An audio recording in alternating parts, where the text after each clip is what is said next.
Evening everybody, I'm Shane from Direct Bird Products. Welcome back. Today I just want to talk to you about Siskins and Redpolls. Slight change of plan from what we initially had planned. Was meant to be goldfinches, but unfortunately that's not going to happen this week due to my friend not being too well this week, so maybe that might come next week. Just want to start off with a couple of questions from a couple of people. Benefico Sanchez, thanks for saying about the green finches, saying the best colour. That's what we're aiming for. The question you did ask was what colour food we use for such as red factors. We don't breed red factors as a rule. I mean, if I did, I have in the past using them for feeders, but not really for breeding for exhibition persons. But anyway, back to that. The colour food we use is Carrefour Red. We get that from a good supplier, George. Fantastic service. He also has orange, yellow, and I have seen somewhere he's doing pink, so never heard that one before, but I have actually seen it on the order sheets. Carrefour Orange is used for Norwich. Carrefour Yellow, I know people have used it for Siskins, but Carrefour Red I use for my brown ground birds, crossbills, bullfinches, linnets, redpolls. So I hope that answers your question. One from Andre Truman in Vancouver.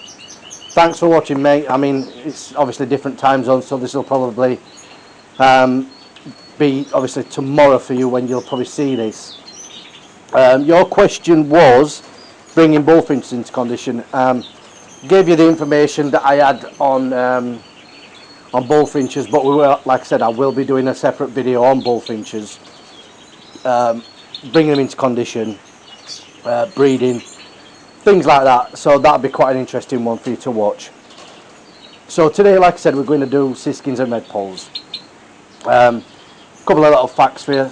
Spinus is the scientific name for Siskins. In the wild they'll probably live to about 3 years, but I do know people that's obviously in captivity, we care for them slightly different what they are in captivity, and people do actually have them living 5-6 years old, but don't think you can have them 7 to 10 years old unless you're really lucky. Such as the size 11 to 13 centimeters, that's a varied size, usually about 12 to 13 grams in weight as well. Very much similar with the Redpolls, similar size, obviously two different birds but closely related.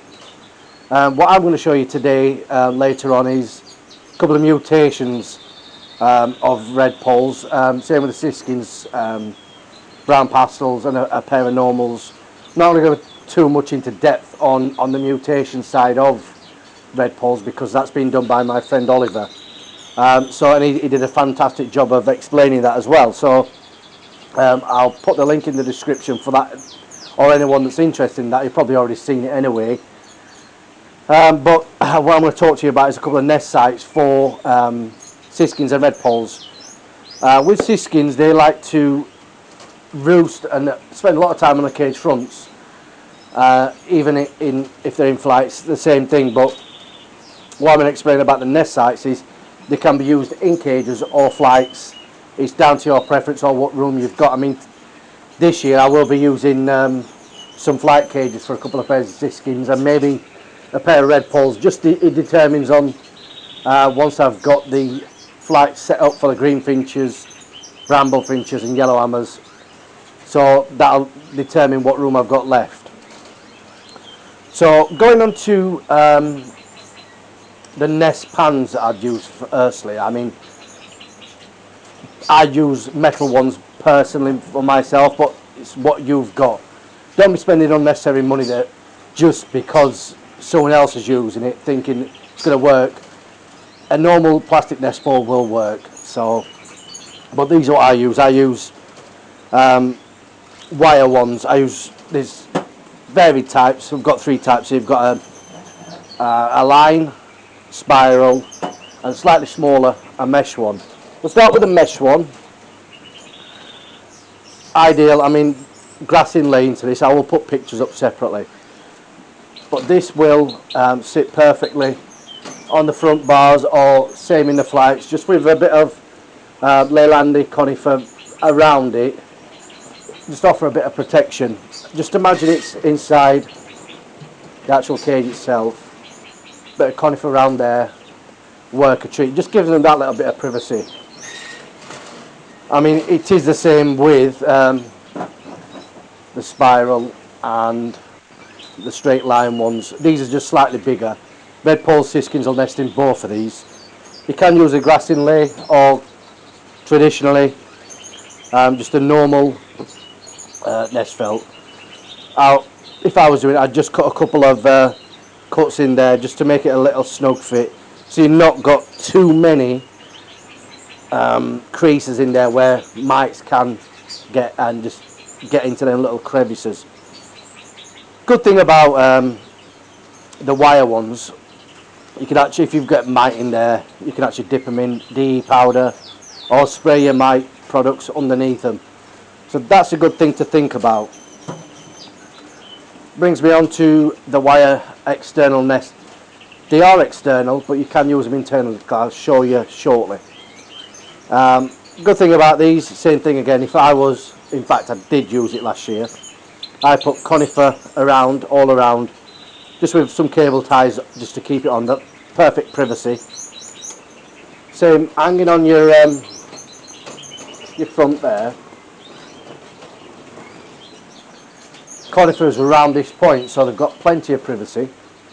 The good thing is, if you did want to actually look in, you do it there. But I would recommend buying just these little inspection mirrors, just to check them, rather than touching the eggs or the young every time. I mean, in a realistic world, all you want to be doing is messing with the birds to ring them. 5 days for the Redpolls and Siskins. Size B ring, if you didn't know, size B rings from the British Bird Council or IOA, as I've mentioned previously. Now, with these ones, as I've mentioned, you can actually use them inside. The doors come off really easy, and you can actually put them exactly the same as you would before, but inside. Some birds prefer it like that rather than using them externally. It works perfectly both ways. Like I said, it's down to your preference or how you would like to do it. I've used both ways and they both work fine. Same with this, you don't have to have a grass inlay. You can actually just use just a normal nest felt in there. It's not a problem. Now, when offering nesting sites, especially in flights, I always use 2 nest sites. One on the front, one on the back, especially for Siskins and Redpolls, just because you don't know if they're going to want to nest on the front or back. Just give them a little bit of variety. You can just go all out and make them use that one nest site, but why make things any harder? Make the birds as comfortable as possible and choose what they want to nest in. It's like you buying a house. You're not going to buy the first one you see, or someone says, like, you're having that house. You want to choose it yourself, which one you're comfortable with. Same procedure with birds. What I did last year is I made this one. All recycled stuff. Derek, if you're watching, this is from your aviary that I took down last year with Ben. Just a piece I had left over. I just cut it down, drilled some holes, use it at a nest site. Use this for goldfinches. Green finches nested in a similar one to this, but slightly different. Same again, these are artificial cyclamen left over from a job that I did up in London, and I mean they're bloody expensive, £12 each, but like I said, they were left over, I wasn't using them. Just added a little bit of colour, and I put that up in the flights, and yeah, they took to that straight away. What I used here was a natural grass inlay. Could use whatever you like, normal nest pan, a wire one, whatever tickles your fancies. It doesn't have to copy exactly what I'm using. I'm just showing you things I've done. So yeah, a little bit of recycling worked a treat. Now shortly I will show you some Siskins as mentioned. They are coming straight out of the flight, never been in a show cage, and they might be a bit flighty, I don't know, because I've never really spent the time to actually train them up this year with what's happened. But I know there's a lovely pair of Siskins in there. When they were young ones, I actually looked at them, I thought they're going to make a nice bird, not just for showing, just for parentage, to keep the breeding moving forward with the Siskins. So we'll have a look at them shortly. There'll be what will there be? A pair of normals, brown pastels and brown pastels Redpolls, I think. I'll have to catch them up. I will get back to you shortly.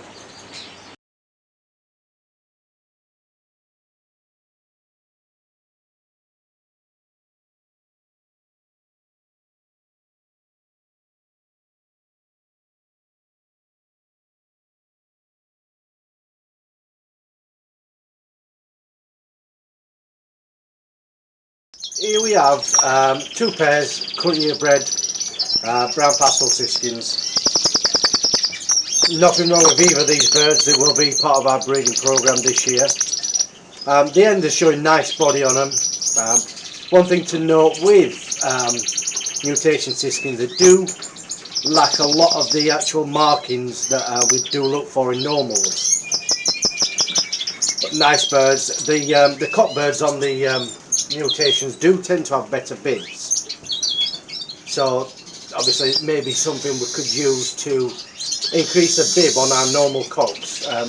One thing in showing Siskins, for me the end's always going to beat a cock bird unless it's an absolutely outstanding cock bird with a lot of workings down the flanks.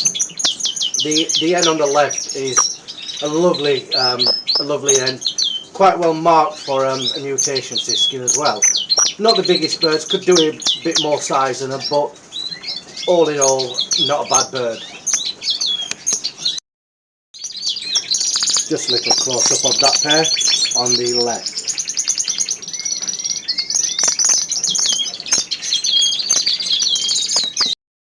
The pair on the right, see the cockbird, this is actually a lovely colour for a mutation cockbird. See if we can get the end up there. Come on. Come on. There we go.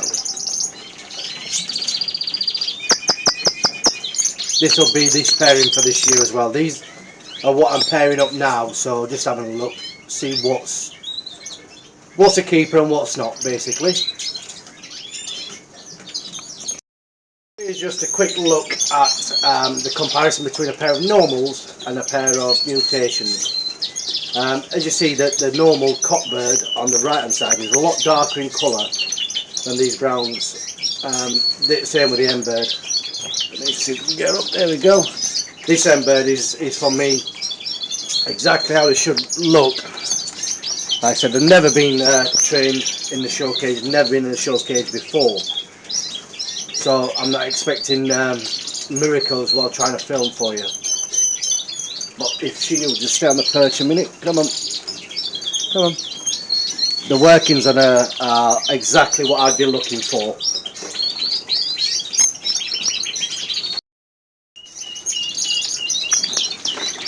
Come on. There we go. See a bit more of her there. This has been an ideal pairing. She's got quite a lot of body on her. And the cockbird is a little bit on the thin side. Very dark in colour. This would be a perfect pairing for me to produce more along the lines of the type I'm looking for showing.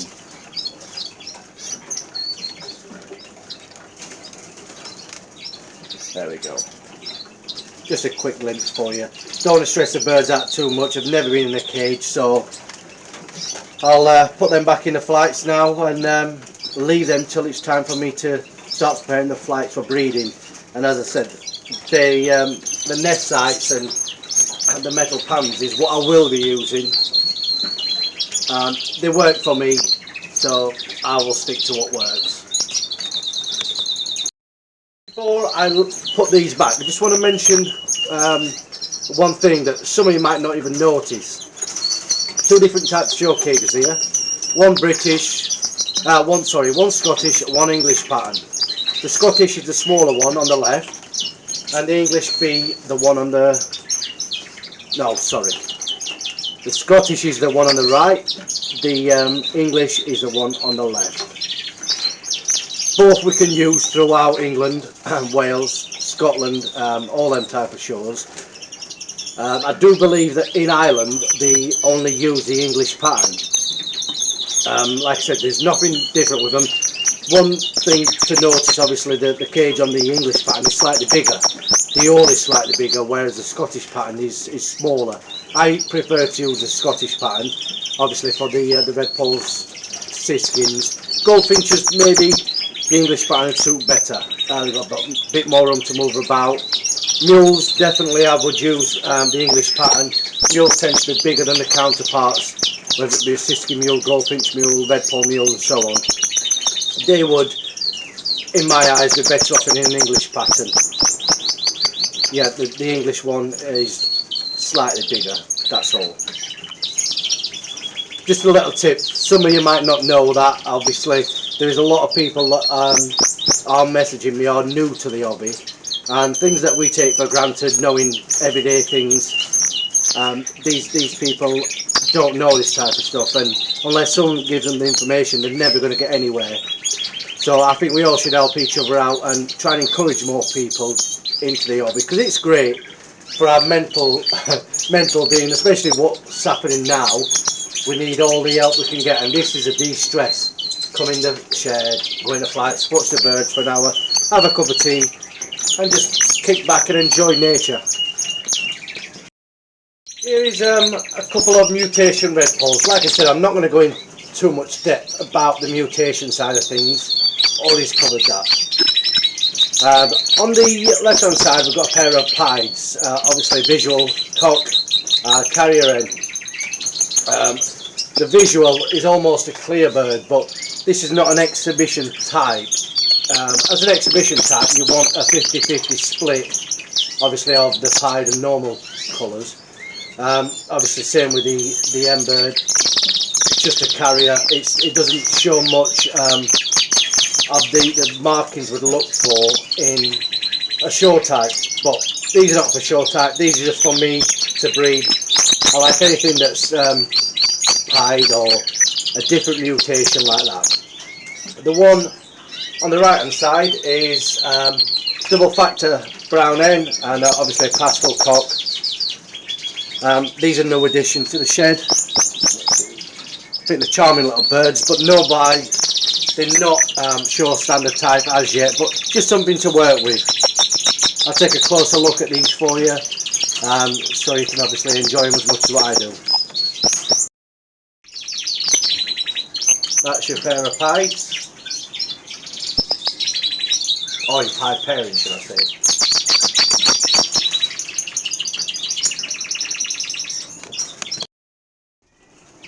And your pair of pastels.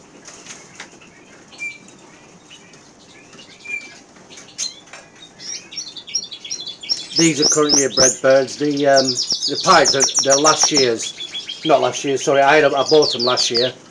Never had anything out of them. What I found out that they were actually late bred birds, so obviously they didn't mature enough in time for me to breed with, but I'm hoping this year we can get something out of them. I hope you liked a quick look at them birds. I mean, everyone sees the common or the normal Redpolls. I mean, you've got two different types, you've got Mealy and a lesser. Same with Siskins, you've got so many different mutations. I even seen a pied 3 or 4 years ago now, brilliant little bird. I think it was about 4 years old when I see it, so I don't think it's around anymore. Like I said, there is a lot of good breeders out there of both Siskins and Redpolls. I'll start with Siskins. Paul Meek, brilliant with Siskins. A good friend of mine, Paul Sullivan, he's got some fantastic Siskins as well. I mean, you could have a pair of average Siskins in your place and they could produce an outstanding bird, as in the show type. you just don't know with Siskins. It can throw some different birds that are just totally compared to the parentage. They might not look much on paper, but as soon as them young ones are out of the nest, you can actually see potential in them quite a juvenile age in the nest feather. Brings me on to Redpolls. Paul Meek, Stacey Turner, gold medal winners at the World Show. Jason Coventry is a novice guy that I know. Seen him at the shows a few times. He's got a fantastic line of Redpolls coming through that in maybe this year or even as early as next year is going to take some beating. His Redpolls have got real potential. I mean, you can never...